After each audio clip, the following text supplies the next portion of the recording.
Telah hadir bersama kita seorang budayawan, seniman, sekaligus dalang yang sudah lama berkecimpung dalam dunia seni dan budaya. Selamat siang, Ki Haryo. Selamat siang, Mas Robi. Bagaimana kemudian budaya itu hidup dan dipraktekkan ke dalam nilai-nilai demokrasi kita dalam bernegara ini? Ketika pemilihan kepala suku itu kan juga termasuk demokrasi dengan dengan gaya dan kesepakatan mereka. Dan ini kita justru Nusantara itu kaya dengan perpustakaan jenis demokrasi, Mas. Tiap suku mungkin punya perbedaan demokrasi sendiri-sendiri. Pemimpinnya sudah disepakati. Iya, Mas. Ada lokal genius yang bisa kita ambil dari teman-teman Baduy. Seorang dalang itu harus punya beberapa kemampuan. Pertama jelas ilmu pedalangan itu sendiri, kemudian ilmu tata negara yang pasti di dalamnya ada demokrasi di situ.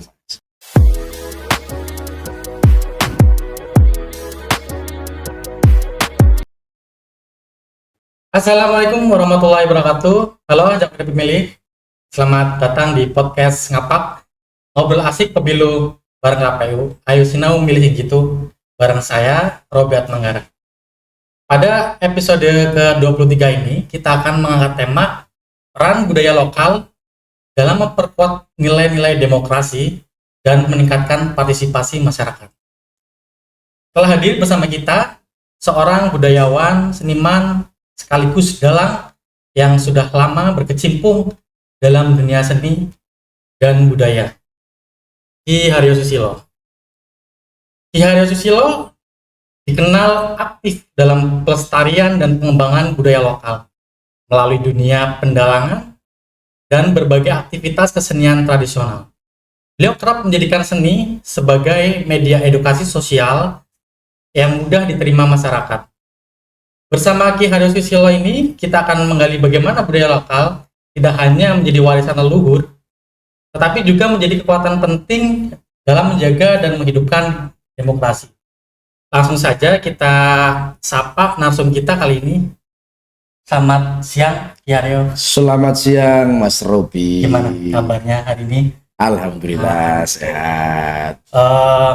Mungkin obrolan yang ringan dulu deh di awal-awal ya. Sekarang lagi sibuk apa nih? Ini kalau yang lagi dipikir banget ya. Ini kan alhamdulillah gedung kesenian, gedung rakyat itu sudah direnovasi kemarin oleh Pak Menteri, diresmikan oleh Pak Menteri juga. Ini kami tinggal bagaimana caranya gedung sudah bagus, jadi isinya juga harus bagus. Nah ini kami sedang bersama seluruh seniman dan budayawan se-Kabupaten Tegal sedang menyusun sebuah pagelaran yang belum pernah ada. Namanya Ketoprak Cepak Tegalan, Mas.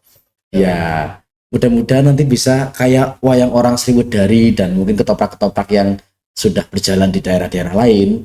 Nah, kalau Ketoprak Cepak Tegalan itu kan ya satu, pasti ceritanya adalah Babat Tegal. Jadi lewat Ketoprak Cepak Tegal ini, satu, masyarakat bisa lebih memahami tentang babat dan sejarah Kabupaten Tegal itu seperti apa. Termasuk tokoh-tokoh yang ada di sini kan diangkat semua, Gede Sebayu, Bahagawana, kita kaji bareng-bareng. Kemudian bahasa Tegalnya juga kita kuatkan di situ. Jadi selain pelestarian kesenian, ada tradisi lisan cerita rakyatnya juga ada, bahasa Tegalnya juga tersajikan. Kemudian karawitan gamelan gagrak Tegalnya juga kita sisipkan juga. Jadi sebuah pagelaran yang cukup kompleks. Makanya kita butuh seluruh seniman budayawan bareng-bareng babat alas lah. Iya, semoga bisa. 3 bulan sekali mudah-mudahan nanti bisa terlaksana, Mas. Mudah-mudahan ya. Jadi dari pemilih belum lama ini Menteri Kebudayaan kita ya. Ya, Pak Fadlizon. Pak Fadlizon itu berkunjung ke Kabupaten Tegal kita tercinta ya. Betul. Ki Haryo nih sebagai budayawan, seniman sekaligus dalang yang sudah dekat dengan masyarakat dan sudah dikenal. Bagaimana sih panjenengan melihat posisi budaya lokal dalam kehidupan masyarakat hari ini? Apakah masyarakat masih dekat dengan budaya lokal atau semakin menjauh? Iya, ini sebuah, kalau di dalam sudut pandang tradisi itu sebuah cokro manggilingan ya, Mas. Cakra manggilingan itu dunia roda berputar. Dulu mungkin kebudayaan itu menjadi ugeman utama masyarakat Nusantara waktu itu, Bahkan mungkin dulu belum ada peraturan perundang-undangan, belum ada permen, belum ada perbub, dan mungkin belum ada republik waktu itu. Makanya kan tatanan kebudayaan waktu itu. Tapi seiring berkembangnya zaman, ada republik yang berdiri seperti ini, kemudian ada sistem pemerintahan tersendiri yang mungkin itu sedikit, ya mungkin banyak malah menyisihkan tatanan-tatanan kebudayaan yang sudah ada sejak zaman dulu. Padahal kebudayaan sejak zaman dulu itu sudah berhasil menata manusianya di Nusantara itu menjadi manusia yang berbudi pekerti luhur Mas sejak dulu. Padahal dulu belum ada agama dan sebagainya, belum ada peraturan dan sebagainya. Tapi orangnya sudah tertata dengan peradaban yang luar biasa yang ditinggalkan oleh leluhur kita dulu. Nah sekarang modernisasi ini sudah terlihat dampak negatifnya. Kalau bahasa saya sih, bahasa nakal saya itu, kebiadaban modernisasi sekarang sudah mulai tercium. Bagaimana netizen barbar komentarnya luar biasa gitu Mas. UU ITE juga tumpul kalau tidak ada yang melaporkan gitu Mas. Mungkin sekarang juga anak-anak muda itu lebih mudah untuk mencaci maki orang lain di sosial media Mas. Itu kan belum tahu fakta. Iya, sebelum tahu fakta kebenarannya, bahkan mungkin orang-orang sekarang itu lebih mudah melakukan dosa kepada orang lain padahal orang itu nggak dikenal Mas. Iya. Dengan termasuk komentar di Facebook. Karena memang tidak secara face to face. Nah, ya kan. Nah itu salah satu ya mungkin dari sekian banyak dampak negatif modernisasi. Yang akhirnya kebudayaan semakin dilirik sekarang bahwa memang bener zaman biyen ya. Bener zaman biyen, zaman Mbah Nyong tau ora kaya kiye seperti itu. Makanya contoh lagi Mas. Ini contoh tentang kejadian banjir Guji kemarin. Bahwa ternyata pendekatan kebudayaan itu bisa menyelesaikan persoalan konservasi alam. Contoh, di Gunung Selamat itu kan terlintasi 5 kabupaten dan kota. Saya ini obrolan dengan teman-teman penjaga alam di atas. Gunung Selamat itu terlintas dengan 5 kabupaten kota, Banyumas, Purbalingga, Pemalang, Brebes, dan Kabupaten Tegal. Konservasi alam yang masih bagus, maksudnya pohon-pohonnya masih bagus, itu Banyumas. Meskipun kemarin ada geger masalah tambang di sana ya. Yeah. Kenapa Banyumas kemarin dianggap masih bagus, hutannya masih bagus, pohon-pohonnya masih banyak? Karena masih banyak pohon-pohon yang diselimuti kain Mas, dikeramatkan oleh beberapa masyarakat ada di sana. Nah, orang-orang yang menggunakan pendekatan kebudayaan dengan menyelimutkan pohon di dalam, menyelimutkan kain di pohon itu nggak berani nebang Mas, nggak berani ditebang Mas. Tapi sih di nomor nganggo pilok, wani ditebang. Gitu loh. Nah, itu maksudnya pendekatan kebudayaan pun ternyata bisa menjadi solusi di dalam persoalan-persoalan kita, gitu loh. Makanya saya dan teman-teman Dewan Kebudayaan, Dewan Kesenian di Kabupaten Tegal itu selalu mendorong bagaimana kebudayaan dan kesenian itu bisa menjadi kebutuhan setiap masyarakat dari permasalahan-permasalahan. Yuk kita cari terus. Berarti memang perkembangan modernisasi ini berpengaruh juga ya terhadap nilai-nilai budaya yang sebenarnya itu sudah ada semenjak zaman dahulu ya, sudah tuangkan sama nenek moyang kita. Dan berarti budaya itu sebenarnya cukup mumpuni untuk kemudian masyarakat itu hubungannya dengan keselarasan alam ya. Ya, betul. Ya. Sebenarnya nilai-nilai budaya seperti itu sebenarnya udah lama hidup ya, dan tentunya kita tetap berharap bahwa budaya itu tetap lestari sampai kapan. Amin ya. Karena alam juga kan butuh untuk dilestarikan. Ya, namanya alam, bumi dan seisinya itu hanya menjalankan tugas, Mas. Iya. Ya kan. Nah, tugasnya ya hanya menyerap air, tumbuhan tugasnya tumbuh dan menyerap air, membantu sebagainya. Cuma kan tinggal kelakuan manusia ini yang gimana merespon bumi ini gitu. Tapi insya Allah untuk Kabupaten Tegal sendiri hutannya masih bagus kan Ki? Ya kemarin ada persoalan juga sih Mas yang memang dibahas oleh teman-teman juga. Ya termasuk kami teman-teman budayawan juga digandeng untuk membahas persoalan-persoalan ini. Ya kami kacamatanya menggunakan kebijaksanaan tetap. Di atas bagaimana kemarin teman-teman rilis sebuah persoalan alih fungsi hutan sebagai lahan perkebunan yang ternyata warga yang nandur di sana pun nggak tahu bahwa mereka itu melanggar, Mas. Nah, ini kan sebuah fenomena yang miris sebenarnya. Ini pemerintah pun turun tangan bahwa ngandani juga, Bu, jenengan Pak, jenengan nandur kayak gini, hutan lindung salah lu. Oh, orang ngerti, Pak. Iya. Nah, pendekatan-pendekatan itu yang perlu kita selesaikan. Ya, terus urusannya weteng, Mas Robi. Ya, kadang-kadang kita juga repot kan. Makanya kita harus konservasi alam kita upayakan, kemudian perut mereka juga jangan sampai lapar. Bagaimana caranya? Itu kita harus pikirkan bersama. Iya. Itu PR kita bersama ya, nggak bisa dieksekusi hanya satu lembaga atau satu orang ya. Betul harus banyak. Oh iya. Selain budaya itu sebagai salah satunya hubungannya dengan kelestarian alam ya. Bagaimana kemudian budaya itu hidup dan dipraktekkan ke dalam nilai-nilai demokrasi kita dalam bernegara ini? Ya, kalau bicara masalah demokrasi itu sudah dari dulu, Mas, sudah ada, Mas. Mungkin namanya bukan demokrasi ya, dulu zaman dulu. Contoh di masyarakat adat, ketika pemilihan kepala suku itu kan juga termasuk demokrasi dengan dengan gaya dan kesepakatan mereka. Dan ini kita justru Nusantara itu kaya dengan perpustakaan jenis demokrasi, Mas. Tiap suku mungkin punya perbedaan demokrasi sendiri-sendiri. Contoh kemarin saya sowan ke masyarakat adat Baduy, Mas, di Banten, dan itu keren sekali. Mereka tidak ada listrik, sempat disensus bahwa mereka itu adalah kelompok yang ketinggalan zaman. Tapi orang sana mengatakan, loh, kita nggak ketinggalan zaman, kami itu meninggalkan zaman kalian, karena perkembangan zaman kalian akan merusak budi pekerti luhur anak-anak kami. Loh, mereka menganggap gitu, Mas. Mereka tidak sekolah umum, tidak sekolah konvensional ya. Mereka sekolahnya sekolah adat, hubungannya dengan alam. Tapi konservasi di sana juga luar biasa. Kembali ke demokrasi. Di sana, kemarin saya diceritain oleh masyarakat adat di sana, Baduy itu kalau milih kepala suku pusat, ya, itu kepala suku desa beberapa, itu dipanggil, Mas. Dipanggil, kemudian para kepala desa, kepala suku desa ya, kan ada beberapa desa tuh di Baduy, itu diminta untuk tirakat lah. Orang Jawa ngomongnya tirakat, atau anggur bahasanya orang Islam ya istikharah dewek-dewek. Mengko hasil istikharah kue oleh sasmita anggar orang Jawa, oleh petunjuk lah. Wonge kiye, masing-masing kepala suku desa itu menyebutkan nama gitu.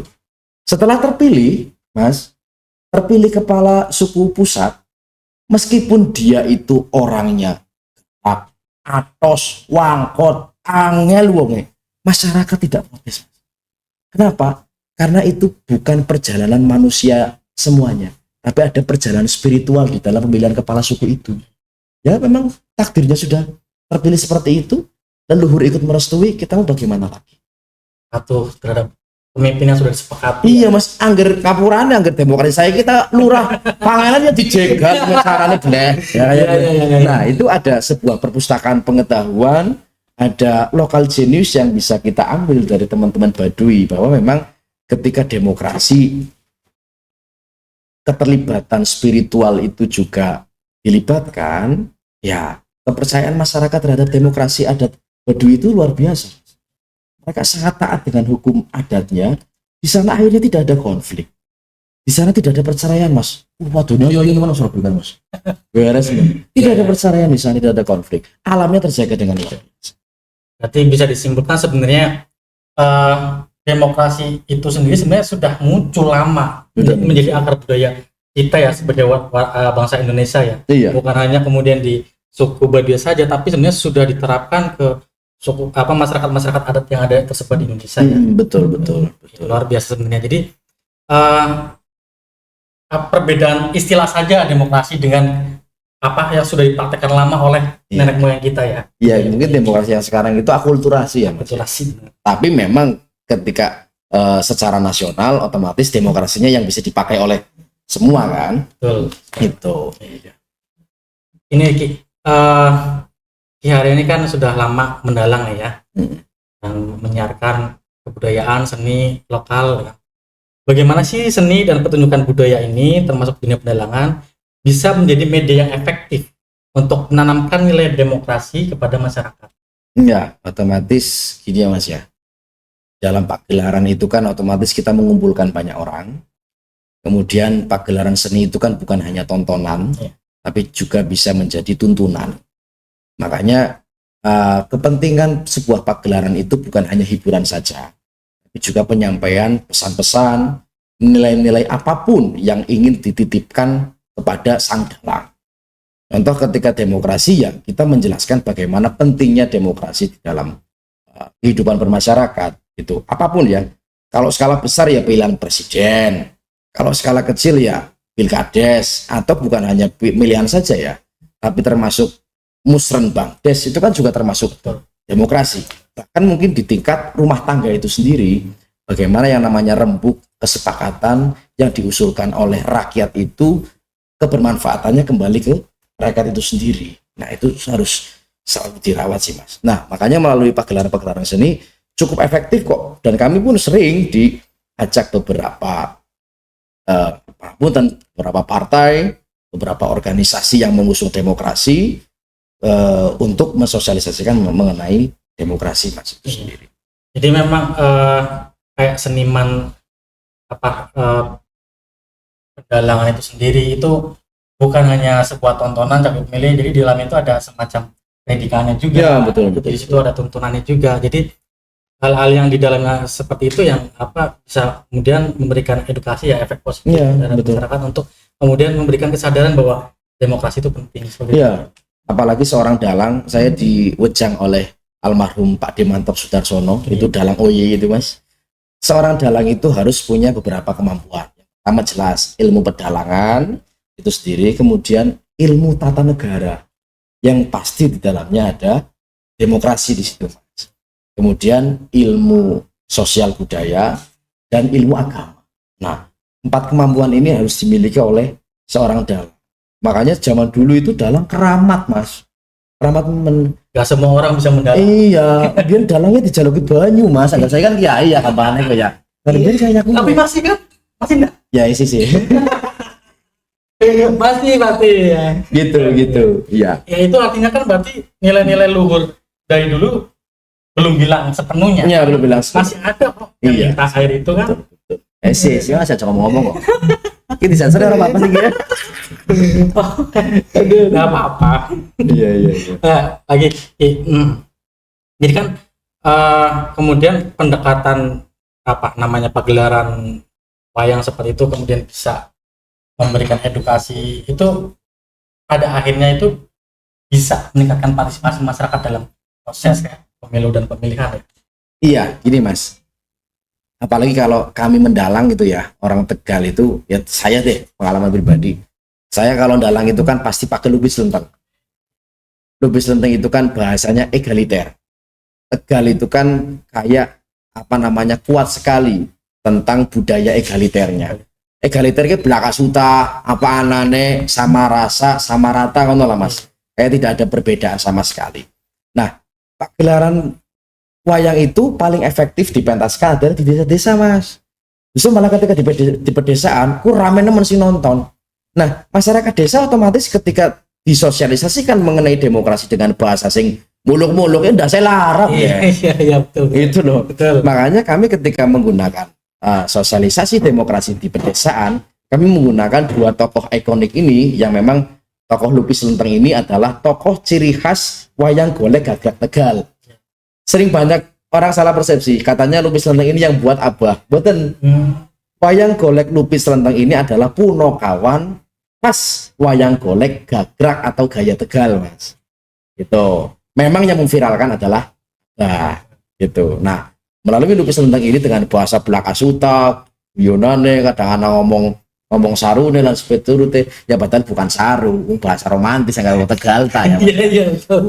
Nah, masyarakat akan lebih mudah memahami makna-makna demokrasi, kepimen sih demokrasi gue, nyoblos salah sapi turutnya pentingnya kepimen, paham calon pemimpinnya, kepimen itu kan juga proses mekanisme demokrasi kan Mas ya. Tanaman nilai-nilai bagaimana agar anak kepala desa simpang nyalonnya kudu masyarakat kudu ngerti kabeh simpang dicoblos apa aja kayak milih kucing neng jero karung lah. Betul. Kita menggunakan bahasa-bahasa kebudayaan juga seperti itu. Iya.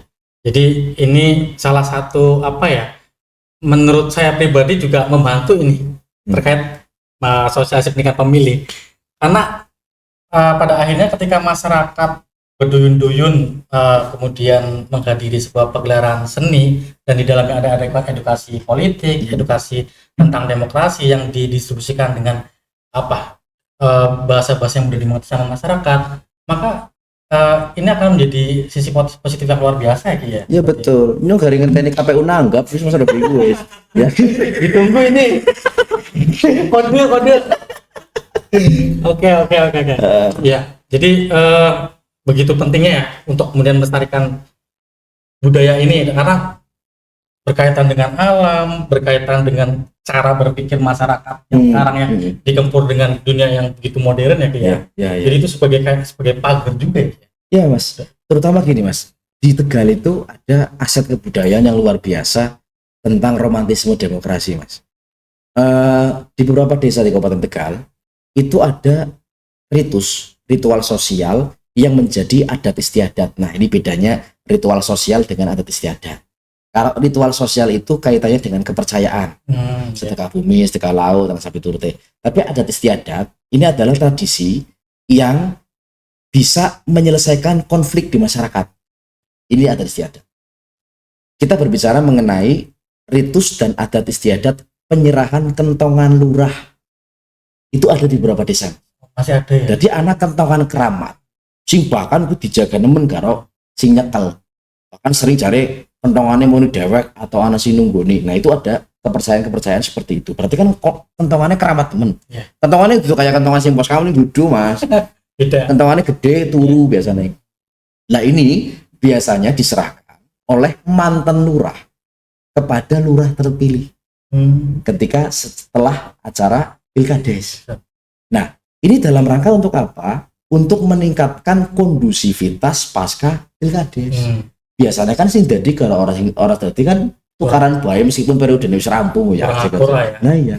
Nah melalui pendekatan kebudayaan ini dan ini hasil demokratis, produk kebudayaan yang disisipkan nilai-nilai demokrasi. Nah, demokrasi kebudayaan lah, demokrasi kebudayaan. Kan beda budaya demokrasi, kalau demokrasi kebudayaan. Nah, termasuk kentongan lurah ini adalah demokrasi kebudayaan. Tapi kalau budaya demokrasi, bagaimana membudayakan manusia supaya bisa berdemokrasi? Kayak gue. Ini sebuah produk demokrasi kebudayaan yang memang sangat penting untuk memberikan harmonisasi di dalam demokrasi ini. Itu contoh nyata ya. Ya, itu beberapa desa kok. Kita udah ada risetnya. Dan kita udah serahkan ke Dispermasdes supaya ini bisa disosialisasikan ke desa-desa. Syukur-syukur serempak KB desa se-Kabupaten Tegal melaksanakan itu. Kata angger sing durung anak kentongannya ya diadakan, kemudian diadakan ritualnya dulu lah. Ritualnya donga lah, angger wong Islam lah. Dikira sirik maning guys juga bumi. Jadi selaras ya antara nilai-nilai budaya dengan nilai-nilai luhur, dan tadi itu kita bicara ngomong masalah demokrasi, sebenarnya leluhur kita juga sudah menerapkan demokrasi itu sejak dari dulu. Betul. Yang berikutnya tantangan terbesar dalam memanfaatkan budaya lokal untuk pendidikan demokrasi di era modern sekarang Gensi. Iya, jelas anak muda itu pasti jaraknya akan jauh dengan kebudayaan, Mas. Itu sudah hal umum dimanapun, bukan hanya di sini ya. Karena apa? Bocah namanya urung akeh masalah. Jadi orang butuh nasihat.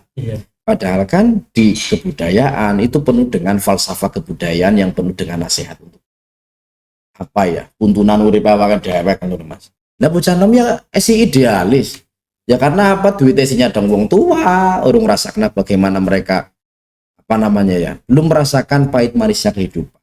Banyak konflik kepentingan. Iya, belum banyak konflik kepentingan, belum merasakan bagaimana idealisme mereka itu kebentur dengan sebuah keadaan. Iya, luar biasa. Ya, yang menjadikan kono berturuti idealisme kono terus samangan. Ada kejadian seperti itu. Nah, mungkin anak-anak muda belum merasakan seperti itu. Tapi ya itu memang fasenya mereka.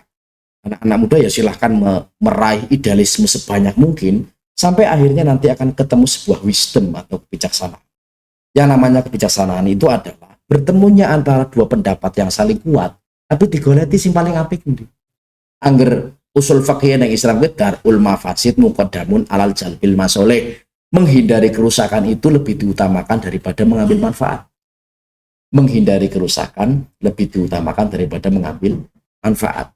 Nah, angger neng falsafah Jawa tembang macapat, anak-anak muda atau manusia akan bisa mencapai fase di mana orang itu butuh nasihat, butuh pitutur, itu ketika sudah merasakan macapat dandang gula.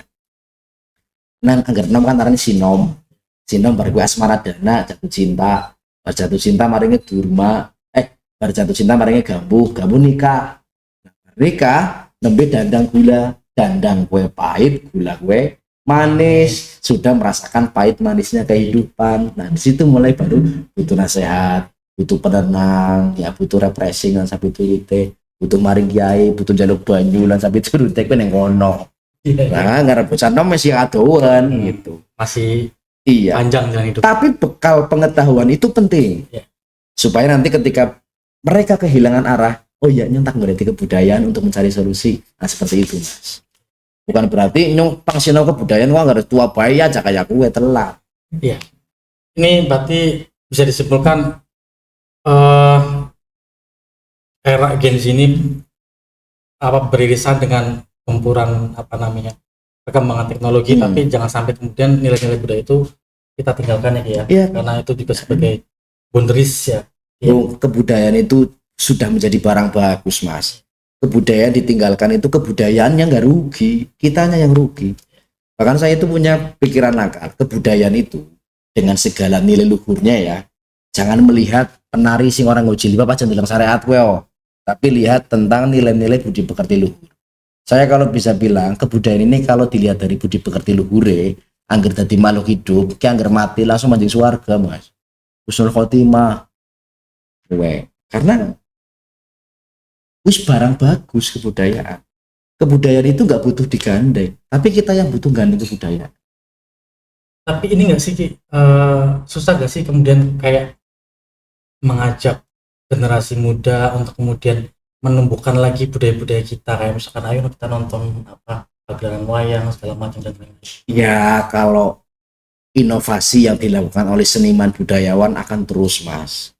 Cuman sekali lagi kita kembalikan ke masyarakat. Sejauh mana teman-teman mau mengapresiasi usaha kami dalam melakukan eksistensi seperti ini? Kami kembalikan kok ke masyarakat. Ya, kami nggak menyalahkan teman-teman mungkin bocah-bocah nom senang Korea, sebetulnya bisa senang Korea mungkin dalam drakor. Ya, tapi saya orang yang suka Korea, senang drakor, tapi tidak meninggalkan kebudayaan kok. Identitas kita ya. Iya. Yang terakhir nih, pesan dan harapan yang ingin panjenengan sampaikan kepada masyarakat, khususnya generasi muda, agar tetap menjadi budaya lokal sekaligus aktif dalam kehidupan demokrasi.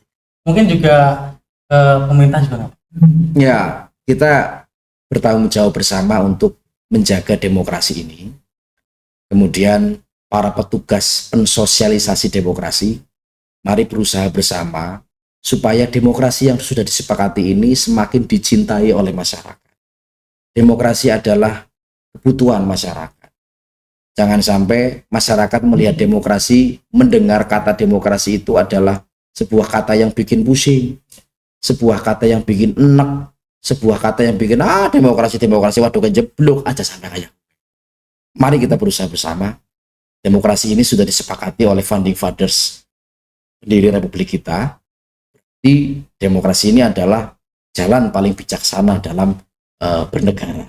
Ayo kita pahami betul bagaimana demokrasi itu sejak dahulu memang sudah menjadi perawat kebudayaan di dalam masyarakat adat terutama yang sekarang digeneralisasikan secara nasional.